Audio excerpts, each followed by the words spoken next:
अपनी सगी बेटी को बंजारन के बदले में देने के लिए राजा मजबूर हो गया। जब दोनों बंजारे मुंह लटकाए राजमहल से जाने लगे तो राजा ने सोचा, ये अच्छा नहीं है। अगर एक राजा ही अपने वचन को तोड़ेगा तो प्रजा के ऊपर इसका क्या असर पड़ेगा। पुराने समय में वचनों का पालन प्राणों से भी बढ़कर था।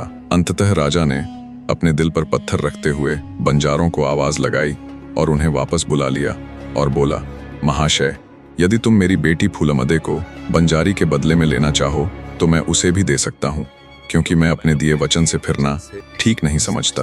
गंजा तो जब से इंतजार ही इस बात का कर रहा था कि कब राजा उनके सामने अपनी बेटी फूलमदे के संग विवाह का प्रस्ताव रखे। राजा ने तुरंत आदेश देकर राजकुमारी फूलमदे को बुलावा भेजा। जब दासी राजकुमारी फूलमदे के पास आई और उन्हें राजा के आदेश के बारे में बताया तो राजकुमारी फूलमदे की बाँछें खिल उठी।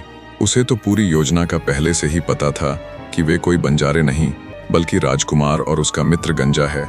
गंजे की योजना के कारण राजकुमारी को अपने पिता के आदेश की अवहेलना भी नहीं करनी पड़ी और बिना उनका दिल दुखाए उन्हीं की मर्जी से उसे अपना मनचाहा जीवन साथी भी मिलने जा रहा था।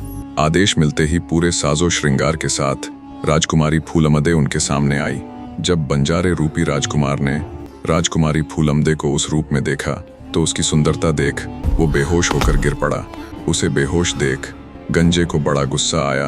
वो मन ही मन बड़बड़ाया, ये हरामखोर तो बना बनाया काम बिगाड़ देगा। गंजे ने एक के बाद एक कसकर 4 जूते राजकुमार को जमा दिए, जिससे राजकुमार की बेहोशी पल भर में जाती रही। ये माजरा देख राजा गंजे से बोला, क्या बात है, तुमने उसे जूते क्यों मारे?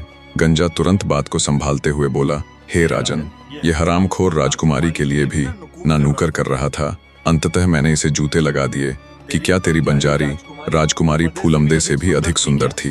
अब सब ठीक है महाराज, ये आपकी बेटी से शादी करने के लिए तैयार है। राजा ने विधि विधान से अपनी बेटी का विवाह बंजारे यानी राजकुमार से करवा दिया और विदाई के समय अपार धन दौलत और हाथी घोड़े दिए। राजकुमार खुशी खुशी राजकुमारी और गंजे के साथ अपने नगर की ओर चल पड़ता है। अंततः जब वो राजकुमार से विदाई लेने जाता है तब राजकुमार हाथ जोड़कर उसका शुक्रिया करते हुए कहता है, तुम्हें अब कहीं जाने की जरूरत नहीं। तुम एक चौथाई यानी 36 गांवों के मुखिया के साथ साथ अब इस राज्य के महामंत्री भी हो। राजकुमार की बात सुन गंजा खुशी और आश्चर्य से राजकुमार की तरफ देखता है। राजकुमार बोला, हाँ भाई, ठीक सुना तुमने। मैं आज से ही तुम्हें अपने राज्य के महामंत्री पद पर नियुक्त करता हूँ। इस प्रकार गंजे ने अपने शातिर दिमाग की बदौलत अनेकों मुसीबतों के बावजूद भी राजकुमार का विवाह राजकुमारी फूलमदे के साथ करवा कर ही दम लिया, जिसका उसे बहुत बड़ा पारितोषिक अर्थात इनाम भी मिला।